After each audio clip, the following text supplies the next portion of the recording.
Wicked, wicked, wicked. You just feel really calm at the fully lengthened.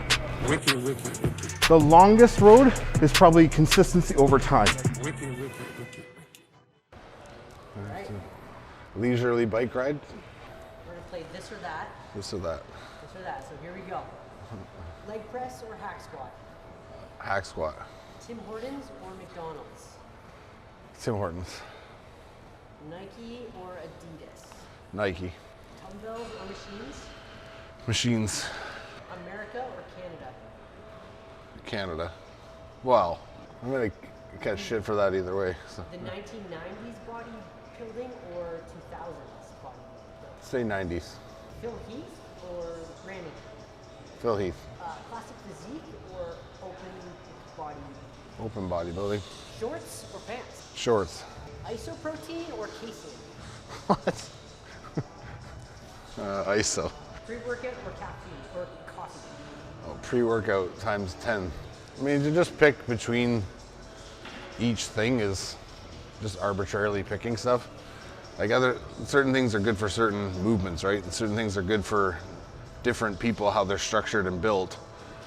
But I mean, I've always, being a bigger guy, so I can only speak for myself, like certain leg presses, like unless you find a leg press that's really built for like a bigger guy, it's hard to get a lot of range in a leg press without, like, when you're bigger, your butt kind of lifts out of the seat. Like if you're gonna go for full range, if you don't go for full range, you're only doing 3/4, half reps, you're really not getting that depth, right? So I just prefer hack squat because I'm not limited in my range of motion. On the way here, I woke up late, so I wanted to get here. So I got Tim Hortons on the way. I had egg and cheese on an English muffin and a bagel with peanut butter and jam. And then my like regular pre-workout stuff. Yeah, I've gone back and forth, but I've always worn Nike since I was little. I just like Nike and Jordan, which is basically Nike brand too. But I had like a stint maybe like 5 years ago where Adidas was really hot. And I don't know if everyone knows, like Adidas Ultra Boosts were like the big breakthrough for Adidas, like the crossover, because Kanye West wore them one time on stage and everyone went with it. And then of course Kanye signed to Adidas and built their brand to something that people give a shit about. So, but I mean, I went through that phase and then I just kind of stuck with Nike. Every day I would choose a machine over a dumbbell. Because it's just, how do I say this without upsetting people? Yeah, it's just like, the way I view dumbbells and the way I view like machines, right? It's like machines were built with a purpose, like to like target a specific muscle group or muscle, right? So like they've put like engineering into that and they've like designed this thing to make it as efficient as possible to hit that muscle that this machine was solely built for. So this is a shoulder press machine that was built with all this in mind. And then you're telling me that you're gonna get a better contraction or a better hit on a muscle using a dumbbell, especially when we're talking about going into heavier weights. Like, cause you've all seen like guys shoulder press fucking 130-pound dumbbells. One, the dumbbell's this big. Like each side is this big. So you're literally just like pressing a pillar up in the air.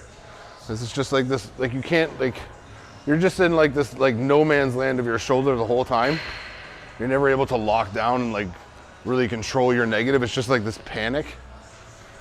So I think like once someone kind of masters machines and understands pathways and gets that kind of ingrained into their, like the framework of how they press or how they do whatever, then they can take that and put it into dumbbells because you're gonna understand how to lock down better. So I think machines are a better way of starting beginners, to be very honest, because it's gonna teach them how to lock down and how to maneuver around weight without having to like engage their entire body to do a movement, right? So it just brings me to the next rant we were gonna do. It's just about how like some people, I don't know where it came from, but some people need to like understand that like it's okay to abandon lifts. Like if you're not a good barbell squatter, traditional barbell squatter, don't do it. There's like hundreds of other options of leg exercises you can do, right? And they're all, some of them are squat based, but they're on machines, right? So it's just a matter of finding what works for you. It's like a kid wrote me on Instagram, I think yesterday, talking about, oh, you know, whenever I do incline press with a dumbbell and some other movement, he's like, my shoulders hurt. He's like, do you think it's like, do you think I should just keep pushing through it, or do you think I should just like, what do you think the deal is? I'm like, well, one, your movement's probably not that great. I'm like, and two, why are you going to continue to do a movement that bothers you so much? Just because you're like, oh, incline dumbbell pressing gets my upper chest bigger. It's like, no, it doesn't. Especially not if it's hurting you. Like, you know what I mean? And just like everybody, it wasn't as prevalent like when I was bodybuilding. There was like a few guys that were like really into deadlifting heavy, like Ronnie would see deadlift. I think you'd see Branch deadlift a lot.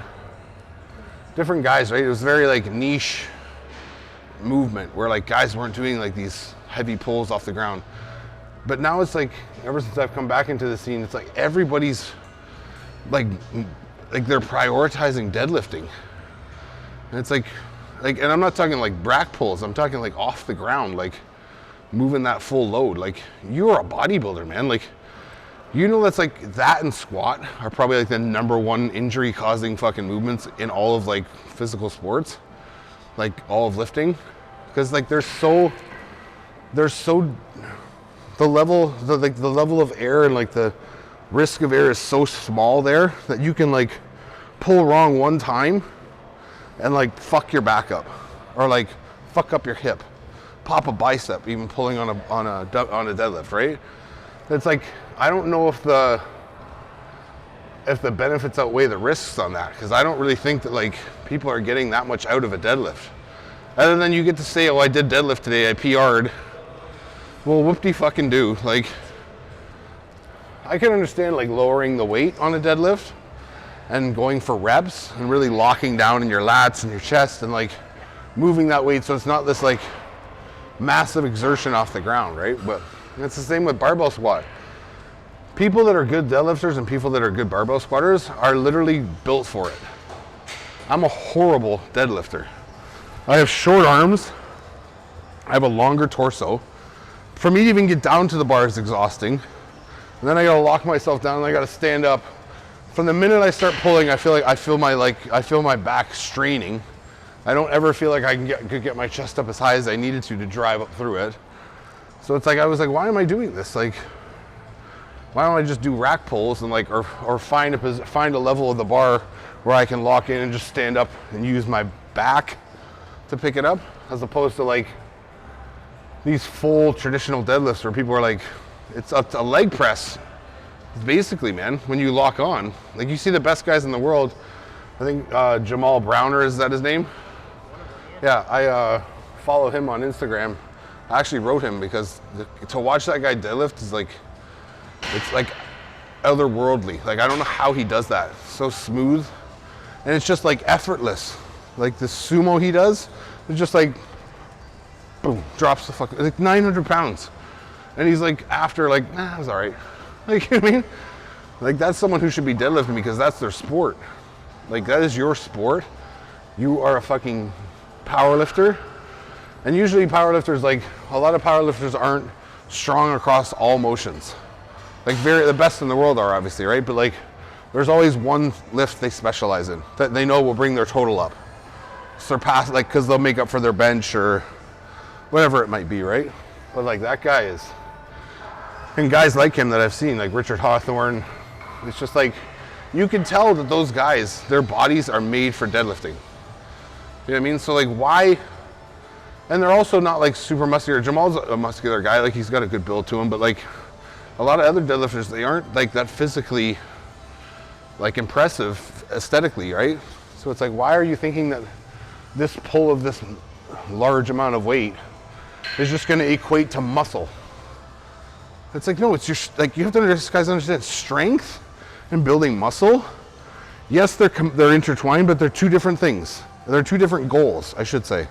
And being strong doesn't necessarily lead to building massive amounts of muscle. And like, and building massive amounts of muscle doesn't automatically make you strong. So you have to understand there's a division between the two, right?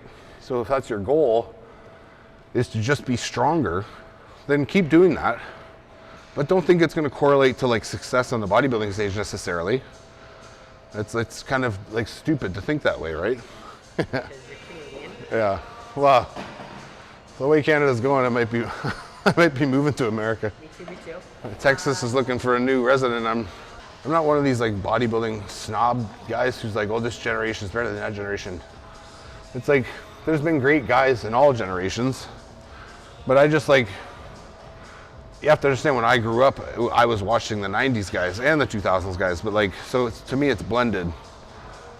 So they're my visual, or my thought, my thinking back to like what physique should look like, right? Whereas kids coming up now might look at Big Ramy and be like, that's what I want to look like, right? Like I don't personally find Big Ramy's physique that appealing.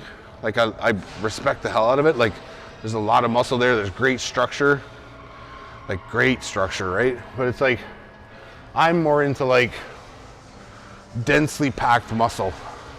Like I want to see muscle. And I want like the aesthetic to be there, but I want that muscle to be like, that's why when you said Phil Heath or whoever it was, yeah, it's like, Phil Heath is like, whatever you want to say about Phil Heath, if people have like issues with his personality, or who fucking cares, to be honest, but like, you got a problem with the way he acts personally, whatever, you can't knock that dude. That dude is like, people are gonna look back and really like respect Phil Heath, like his fucking level of muscularity and his condition at some of these shows he did. It'll never be matched. Like him and Ronnie at certain times just like changed the way like people looked at bodybuilding. That amount of muscle, that lean and that dense. And Phil wasn't even the biggest guy. You see Phil in a t-shirt like walking around, he didn't look that crazy, except for this massive arm hanging out of a t-shirt. But like on stage, like that's what I mean when I say to a lot of guys, like when they pose, nothing happens. When that guy posed, everything blew up. It was like watching like a butterfly, like a bird or a butterfly, like open its wings, and you're like, whoa, like, do you know what I mean? Like it's just standing there, whatever, and then it's like, boom, boom, and it starts to move, right? It's like that's with him, like hitting these shots, like just packed, dense muscle, like. That's why it didn't matter that he wasn't the widest guy and he didn't have like this and that and this and that. And you see this, you're seeing the same quality of physique in Sean Clarita now. Like Sean didn't win the show that he won against those open guys. He didn't win it. He spanked those guys. And they can say whatever they want. He spanked all of you. He showed you what, like, that's what bodybuilding is, man. It's muscle. It's muscle, great posing, and just fucking, you know what I mean, like outworking all these guys. And they're all like pissed off, like, oh, he did this, he did that. Like, he deserved to win. I'm pretty sure he won on every card. In my mind, I consider 212 open. Because I just feel like it's like guys who are just limited by size, right? They're not like trying to be something that isn't a bodybuilder. They just happen to be smaller statured people, right? I'm into classic, like I love the lines of classic and like the way people, actually my favorite physique in the IFBB right now is a girl, who's a girl who won the women's physique? Sarah, no. Sarah, what the fuck is her name? I'm gonna find her right now. Yeah, Sarah Villegas. Look at that. What the fuck is that? That's an anatomy chart. Do you know what I mean? Like every muscle, every fucking muscle belly is full. Every insertion is visible, like wild, man. That's like honestly my favorite physique right now. Hands down. Like if she was like to compete against guys, she would beat them. On like pound for pound, you know what I mean? Like say she went to get guys in her height class, let's say. And just physique, just assessing physique. She'd smash these people. Like she's crazy, man. It's so crazy. I actually wrote Anton about that the other day and I was like, look at this girl, man. Like obviously I saw her at the Olympia and I saw her the year prior when I watched the live stream. It's like, you can't not look at that girl. You're like, what is that? Like, I didn't even know that the body was like that well designed. Do you know what I mean? Because in bodybuilding, you see like guys who have like blown out chests, so their chest is very big, and then like you see their backs kind of lagging, and then they turn to the side, and it's not as impressive as the front. And they turn around, they're like not as dense. They're dense back here, but they're not as dense. You know what I mean? There's areas that are fucked up. This girl spins around in a circle. It's a 3D diagram of like muscle development. It's crazy. Her and Sean Clarita are my favorite, and Nick Walker too. No, it's purely vain, pure vanity. Nice, I like it. No, it's just I'm always hot, so I don't mind like a thin pant. I just like baggy sweats and stuff. It's just, unless it's freezing out, I'm not gonna be in that. Like it's, what is it today? Probably like 50 something Fahrenheit. I'm in shorts and a hoodie. Yeah, I just literally just picked it for the hell of it. I really don't care. I don't give a shit about that. Pre-workout? I understand what both do. So don't write me and be like, you know the benefits of this. Like, Coffee? yeah, coffee does nothing for me. Like, I could drink a coffee and go to bed.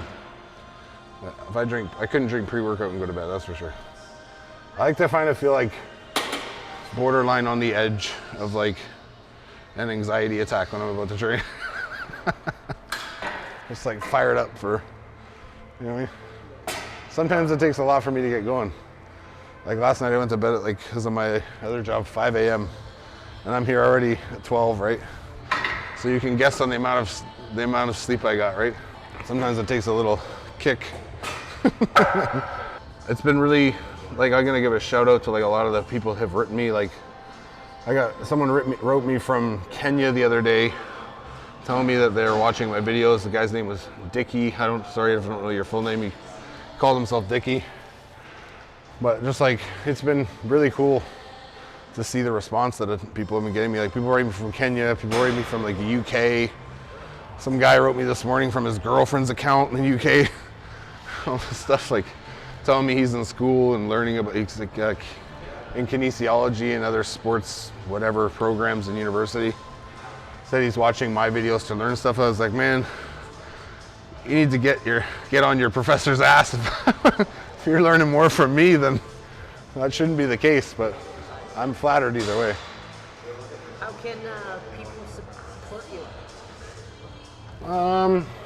Subscribe to the channel. Yeah, subscribe to the channel and do all the stuff that helps us get our algorithm up.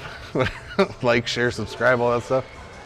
I'm just happy to be like able to give people information and just like tell people kind of how it is, and it seems to be resonating with a lot of people for different body parts and just different ways of looking at stuff, because there's other ways to view bodybuilding, right? It doesn't have to be like this fucking, how do I say it?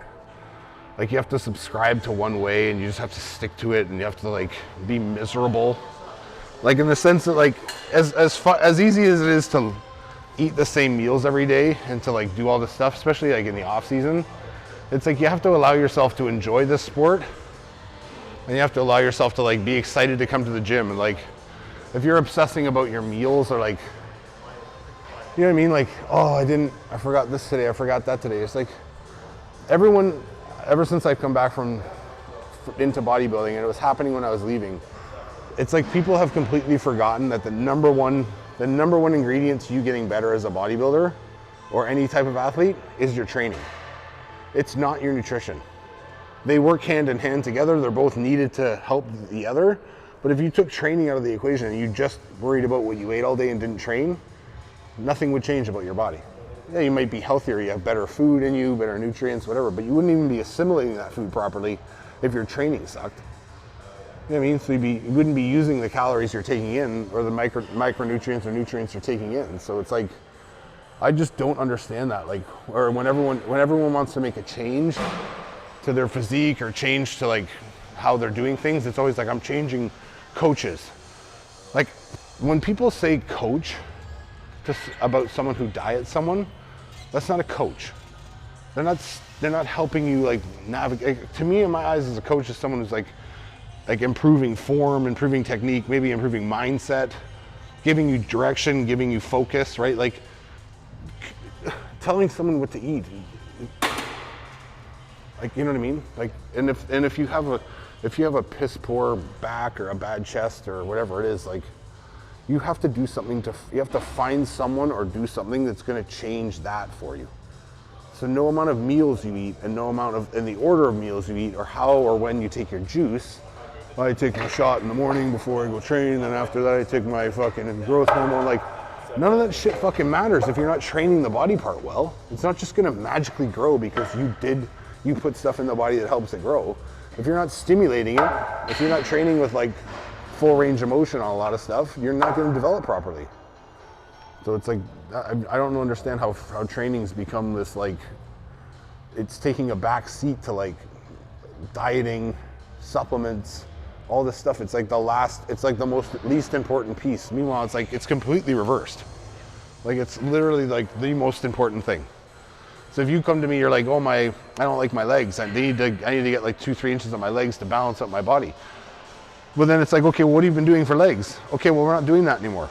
We might do those exercises, but we're changing up how you move because you're obviously not hitting that muscle that you want to hit properly because it's still not growing. And just adding weight on or changing how much food you eat or what kind of tests you take or whether you take Primo or Deca or this or that, it's not going to make a difference, man. Like, your number one thing of changing the way you are is training. The quality of your training, the like the specificity of your training, where it's like, I'm focusing on my weakness. I'm making it a priority. I'm trying to find ways to hit these areas I seem to not be able to develop. And that's going to make all the difference. It doesn't, like, for guys obsessing like, oh, this year in my off season, I hate this fucking word, but like, oh, I put on 5 pounds of lean tissue. Stop calling muscle tissue. Like, you don't sound any more intelligent when you say that. Like, you just speak how you speak, man. Like, don't make it sound so elegant. Like, oh, I put on some tissue. Oh, what kind of tissue? Like, skin is tissue too, is it not? Like, so it's like, but just this whole thing of like downgrading training to being like, because you'll see guys who have and I see it every day of my life here.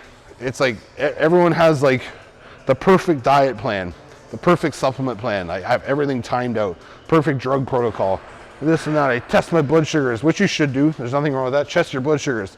I get my blood work done. I do all this, I do all this, I do all this. So everything's spot on as it should be. And that's fucking amazing. It should be like that. But then your training sucks.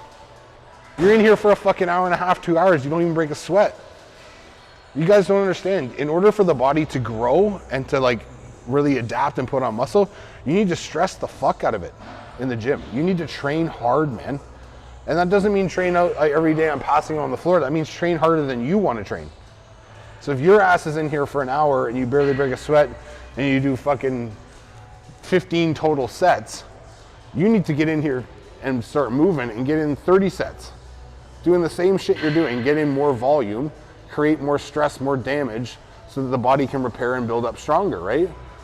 It's like I watched a video the other day, Lane Norton, who's this fucking super smart guy. I don't know why more people in bodybuilding don't listen to this dude. Like, backed up by research, he is a fucking genius, the guy.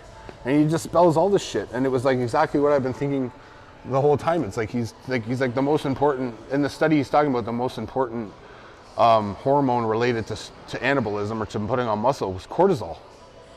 And they're not correlated. They don't go, it's not directly like, oh, cortisol cause muscle growth. It's like, no, it's because this environment of like training close to failure, progressive overload, like pushing yourself harder all the time, creates a stress response in the body.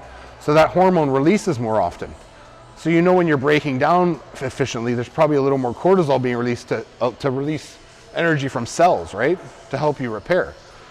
So it's just like, people have all this information available to them and they still train like fucking pussies, man. Like you don't understand, like this sport is about how much pain you can take within the set and within the workout. And that doesn't mean like pain, like stabbed in my arm pain, I'm gonna die. It means like lactic acid buildup, pushing through sets that you don't think you have any more left in your legs, or your back's completely fried and you're still pulling a few more reps. Like, that's what it's about. And that's why when Arnold said, oh, the last few reps are the most important, the ones you don't want to do or whatever, that's what he means. It's not just saying like to be like a tough guy. It's like, you got to create that stress response or the body will just stay the same. Because you'll see all these guys with perfect blood work, perfect protocols, my diet is this, I go to bed every night at this, I have a this, I do this. It's like, take a snapshot of them today and take a snapshot of them next year, same day, fucking same body. Nothing changed, man.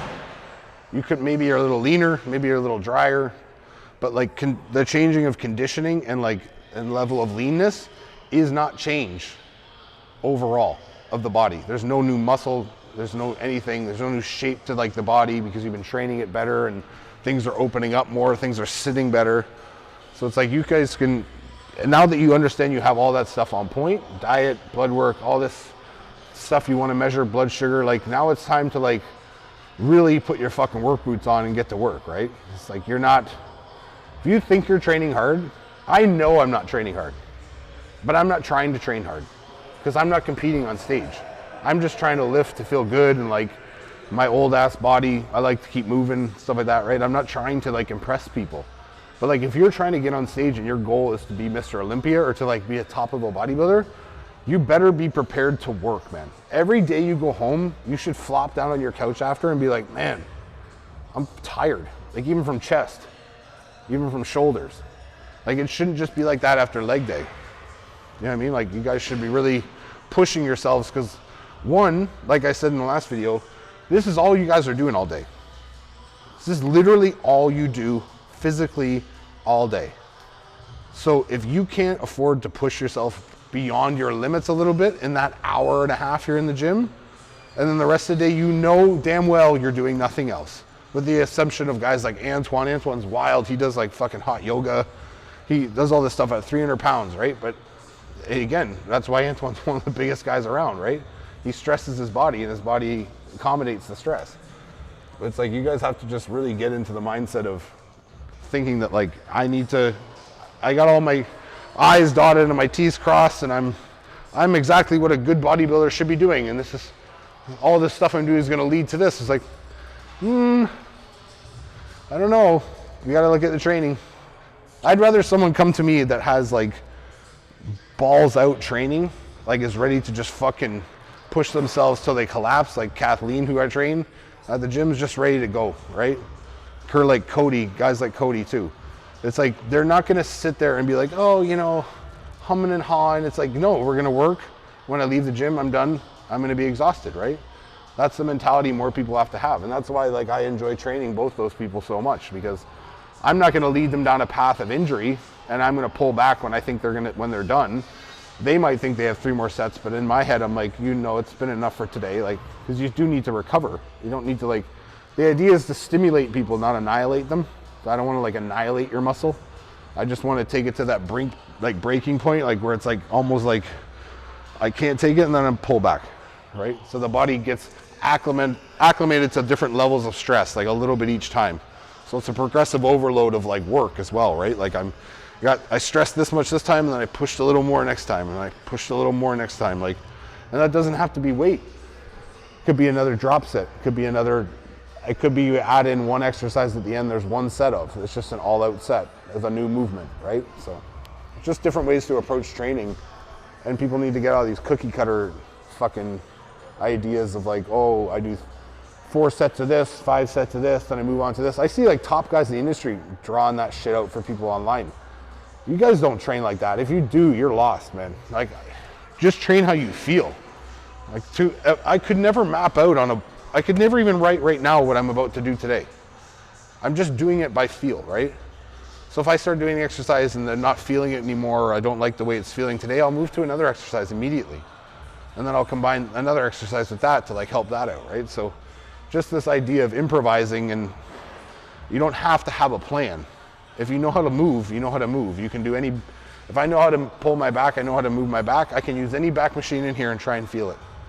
I don't need to use this specific one that's for my low lat, or this one's for my upper back. Like I can take any machine in here and I can get it to work for me on my lat or my upper back. It just depends on the angle I want to take, like the way I'm sitting, where my hip is, where my head is. I can get any angle I want on any machine, right? So yeah, Canada over the US.